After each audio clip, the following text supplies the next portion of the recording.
Inutusan ko na nga palang maglinis itong si Dudong. At dahil matagal na ako sa kumpanya, feeling ko ako na talaga yung tagapagmana. Kahit pareho lang talaga kami ng trabaho dito, syempre, sino ba'y nauna dito? 13 years na ako dito. Siya, 2 years pa lang kailangan talaga uutos-utusan ko yan. Ako yung ex-abroad na magiging katrabaho mo, pero pagdating mo dito, mas gugustuhin mo pa talagang tumakas sa amo natin kaysa maging katrabaho mo ko. Dahil lahat ng inuutos sa akin ipapagawa ko sa'yo. Ako yung magsasabi ng bawal at hindi bawal. Kung ano yung gagawin mo sa umaga, sa tanghali, tsaka sa gabi, sa madaling araw. Hanggang sa paggising ko, ipagtitimpla mo talaga ako ng kape. Kailangan mo akong pakinggan kasi nga ex-abroad ako. Lahat-lahat ng bagay, alam ko, kaya kailangan mo makinig sa akin. Tapos, kailangan mo pang pakinggan yung kwento ko kung bakit ako nag-OFW. Yung nakatapos ako ng teacher, pagkatapos pasado ako sa board exam, may asyenda kami, may kaya talaga yung pamilya namin. Tapos, sa sobrang boring ko, pumasok talaga ako, nag-apply akong kasambahay sa Middle East. Awal ka rin ma-inlove sa amo nating lalaki na asawa ni Madam kasi magseselos ako. Bawal ka rin makipag-boyfriend sa labas sa mga Pakistani sa mga driver, okay? Kasi ikaka-break pa lang namin, hindi pa ako nakapag-move on.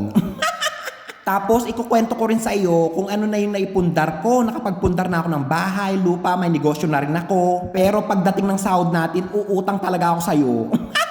Yung nakikita nyo nga pala ngayon is paakyat ng accommodation namin na sobrang linis ng hagdanan. Dahil nagutom ako mga te. Iinitin ko lang yung pagkain na binigay ng manager namin kagabi. Balik nga pala tayo sa usapang ex-abroad. Karamihan talaga mga pabida yan. Dagdag nyo na rin yung nagbo-voice over. Pag inutusan yan ni Madam, sigurado, uutusan kanyan. Pero sa kalagayan kong 13 years na ex-abroad, minalas ako sa kasama. Akala ko, mauutos-utusan ko siya. Hindi ko siya mautusan sa kadahilan ng may pinamana daw manika yung lola niya sa nanay niya mga te. Kaya sabi ko, ako na lang yung gagawa ng trabaho mo ha. Mag-Facebook ka na lang dyan hanggat matapos yung kontrata mo dito. Tapos, pinagtitimpla ko pa siya ng Arabic coffee sa umaga. Akala ko nga, may mauutusan na talaga akong magtimpla ng kape ko sa umaga.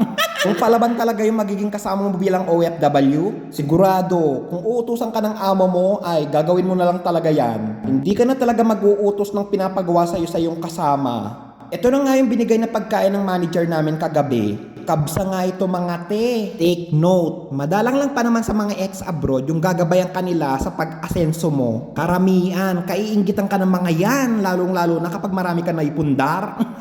Kaya wag na wag kang magsasabi sa katrabaho mo, lalong-lalo sa ex-abroad. Yung 2 years ka pa lang nakapagpagawa ka na ng bahay. Tapos siya, 13 years na, Adidas na sapatos lang yung nabili. Yung rep pa lang yan, napulot namin sa basurahan. Prangkaan ito ah. Karamihan ng mga tumatakas nating kababayan sa amo nila, ang dahilan, kababayan na kasamahan.